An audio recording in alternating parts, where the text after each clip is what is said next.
नमस्कार दोस्तों, जय जोहार। मैं कौशल तिवारी और बिहनिया संध्या में आपका स्वागत है। हर मोर्चे पर फेल हो चुकी मोदी सरकार के मुखिया यानी देश के प्रधानमंत्री नरेंद्र मोदी को क्या इस्तीफा दे देना चाहिए? यह सवाल अब इसलिए बड़ा हो चला है क्योंकि देश की सत्ता से न तो महंगाई संभल पा रही है और न ही बेरोजगारी दूर हो पा रही। और अभी 10 दिन ही नहीं हुए हैं चंडीगढ़ में मेयर चुनाव को लेकर, जब सुप्रीम कोर्ट ने कहा था कि यह लोकतंत्र की हत्या है। इस बात को 10 दिन भी नहीं बीते हैं और सुप्रीम कोर्ट ने एक बार फिर कह दिया कि मोदी सरकार ने जो इलेक्टोरल बॉन्ड को लेकर कानून बनाया है वह पूरी तरीके से असंवैधानिक है। चुनावी बॉन्ड रद्द किया जाता है। यही नहीं, चुनावी बॉन्ड के जरिए जो पैसे वसूले गए हैं या लिए गए हैं उसकी भी पूरी सूची स्टेट बैंक ऑफ इंडिया को 6 मार्च तक चुनाव आयोग को देना होगा और चुनाव आयोग इसे 14 मार्च तक हर हाल में अपने वेबसाइट में प्रकाशित करे। किसने कितना चंदा दिया और उसके एवज में मोदी सरकार ने उनको क्या फायदा दिलाया, यह एक अलग बात है। लेकिन यदि देश के प्रधानमंत्री नरेंद्र मोदी के बनाए कानून ही रद्द कर दिए जाते हैं तो फिर उस सरकार को क्या एक दिन भी बने रहने का अधिकार है? लेकिन नैतिकता की बात इस दौर में बेमानी है। आप नैतिकता की बात बिल्कुल ही ना करें क्योंकि इस चुनावी बॉन्ड को लेकर लगातार राहुल गांधी हमला करते रहे। कांग्रेस ने इसे पहले ही दिन से असंवैधानिक बताता रहा है और जब इस मामले को लेकर सुप्रीम कोर्ट में बड़ी लंबी सुनवाई चली, क्या क्या दलीलें नहीं पेश की गई सत्ता के द्वारा, सारी दलीलें सुप्रीम कोर्ट ने खारिज कर दी 5 जजों की पीठ ने। और इसे जब अब असंवैधानिक बता दिया गया है तो क्या देश के प्रधानमंत्री नरेंद्र मोदी को इस्तीफा देना चाहिए? सुब्रमण्यम स्वामी भारतीय जनता पार्टी के नेता है, उन्होंने तो इसे पागलपन करार देते हुए इस्तीफा मांग दिया है।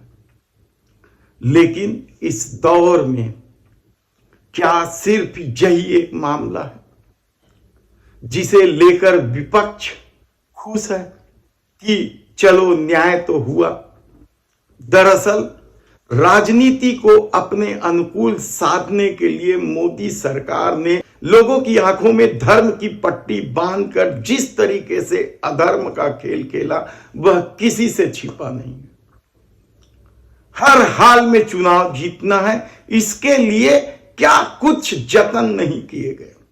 इस देश का गौरव बढ़ाने वाली महिला पहलवानों की छाती पर हाथ धरने वाले बृजभूषण शरण सिंह के साथ भी तो देश के प्रधानमंत्री नरेंद्र मोदी उतने ही ठसक से खड़े थे। 5 दिन में जेल की सलाखों में डाल देने का दावा करते हुए देश के प्रधानमंत्री नरेंद्र मोदी ने जिस अजीत पवार की धज्जियां उड़ा दी थी उसके साथ भी तो वे खड़े हो गए। अब अशोक चौहान डिफेंस कॉलोनी में भ्रष्टाचार को लेकर नरेंद्र मोदी अशोक चौहान पर किस कदर हमलावर थे, लेकिन अब वे भी भाजपा में शामिल हो गए यानी नरेंद्र मोदी उनके साथ खड़े हो गए। हेमंत बिस्वा शर्मा, आप फेरिस्त देखेंगे तो हैरान हो जाएंगे कि किस तरीके से अपराधियों भ्रष्टाचारियों के साथ मोदी सरकार खड़े नजर आएगी। और जब कोई विरोध के स्वर उठता है या उठाया जाता है उसे किस हद तक कुचला गया। दुश्मन देश के लोगों के साथ भी जो व्यवहार नहीं किया जाता है, उस तरह के व्यवहार इस देश के उन नागरिकों के साथ किया गया जो अपनी व्यथा कहने सड़कों पर उतरे। लेकिन शर्म हया है ही नहीं। पावर के दम पर सत्ता की बेशर्मी इस हद तक बढ़ गई है कि सुप्रीम कोर्ट को बार बार लताड़ना पड़ा है। चुनाव आयुक्त की नियुक्ति को लेकर क्या कुछ नहीं कहा था सुप्रीम कोर्ट ने। नोटबंदी को लेकर भी सुप्रीम कोर्ट ने क्या कुछ नहीं कहा था। जोशी मठ के दरकने पर भी तो सुप्रीम कोर्ट ने नाराजगी जाहिर की थी। पेगासस के हथियार से किस तरीके से बड़े बड़े जज, पत्रकार, नेताओं को निशाने पर लिया गया था, उनके बेडरूम में तक झांकने की कोशिश हुई थी। यह अलग बात है कि इन तमाम मामलों में फैसला सत्ता के अनुकूल रही और वह अपनी करनी पर शर्मिंदा होने की बजाय पीठ थपथपाते रही कि न्यायालय उसके साथ है, यह न्यायालय का फैसला उसके साथ खड़ा है। सब कुछ धर्म और राष्ट्रवाद के आसरे अधर्म का खेल खेला गया या नंगा नाच किया गया कहा जाए तो गलत नहीं होगा। लेकिन प्रधानमंत्री नरेंद्र मोदी के इस्तीफे से भी बड़ा सवाल है कि क्या अब जिन लोगों ने राष्ट्रवाद और धर्म की पट्टी बांध ली है, वे इन करतूतों को देखकर अपनी आंखों की पट्टी खोल पाएंगे। किस तरीके से सब कुछ अपने में समेट लेने के लिए, कारपोरेटों से मनमाना पैसा वसूलने के लिए सार्वजनिक क्षेत्र की कंपनियों को न केवल बेचा गया बल्कि सार्वजनिक क्षेत्र की कंपनियों के शेयर भी बड़े पैमाने पर बेचकर मुनाफा कमाया गया। लोग चीखते रहे, विपक्ष चीखता रहा कि ये जीएसटी गब्बर सिंह टैक्स हो चुका है। व्यापारी भी लगातार आवाज उठाते रहे, लेकिन सबको अपनी जांच एजेंसियों के माध्यम से जिस तरीके से डराया धमकाया गया, वह भी किसी से छिपा नहीं है। यानी इस दौर में जिसने भी सत्ता की करतूतों पर आवाज उठाई, उनकी आवाज दबाने की कोशिश की गई, बल्कि उनका गला तक घोट दिया कहा जाए तो गलत नहीं होगा। और अब जब इलेक्टोरल बॉन्ड को लेकर सुप्रीम कोर्ट ने बड़ा फैसला दिया है, सीधे शब्दों में कहा है कि अब तक जो बॉन्ड भुनाए नहीं गए हैं उनके पैसे वापस लिए गए। संदेह तो कई तरह की है कि किस तरीके से सेल कंपनियों के माध्यम से पैसे वसूले गए हैं, किस तरीके से उद्योगपतियों को फायदा पहुंचाने के लिए पैसे वसूले गए हैं, किस तरीके से यह सारा खेल खेला गया है। तो क्या अब सुप्रीम कोर्ट के फैसले के बाद वे नाम उजागर होंगे, वह करतूत उजागर होगा जो मोदी और कारपोरेट के बीच के संबंध हैं।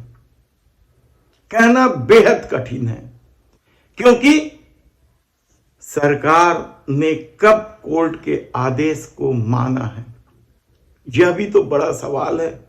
चुनाव आयोग को लेकर सुप्रीम कोर्ट के फैसले को भी तो सरकार ने पलटा था। ऐसे में अभी पीएम केयर फंड की कहानी भी तो बाकी है कि किस तरीके से प्रधानमंत्री का फोटो लगाकर एक प्राइवेट ट्रस्ट ने कोरोना काल में आपदा को अवसर में बदलने की कोशिश की और उद्योगपतियों से मनमाना चंदा वसूला गया। इस प्राइवेट ट्रस्ट में सार्वजनिक क्षेत्र की कंपनियों से भी मनमाना पैसा वसूला गया और बाद में पता चला कि यह सरकारी ट्रस्ट नहीं है, यह निजी ट्रस्ट है जो सूचना के अधिकार से भी परे है।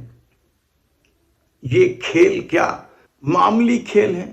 यह क्या करोड़ों अरबों रुपए का घोटाला नहीं है, लेकिन धर्म और राष्ट्रवाद की पट्टी इस कदर लोगों की आंखों में चढ़ा दी गई कि उन्हें इन घोटालों की तो बात छोड़ दीजिए, देश का मान बढ़ाने वाले महिला पहलवानों के आंसू तक दिखाई नहीं दे रहे। सर्दी, गर्मी, बरसात में अपना घर बार छोड़कर सड़कों पर अपनी मांग रखने वाले किसानों की पीड़ा भी कहां दिखाई दी थी उन धर्म के अंधों को। तब सवाल ये नहीं है कि क्या धर्म की पट्टी उतर पाएगी, क्या देश के प्रधानमंत्री नरेंद्र मोदी इस्तीफा देंगे। सवाल 2024 का है, जिसे साधने नरेंद्र मोदी निकल पड़े हैं और एक बार फिर धर्म और राष्ट्रवाद का विभत्स खेल चालू होने वाला है। सावधान रहिए। धन्यवाद।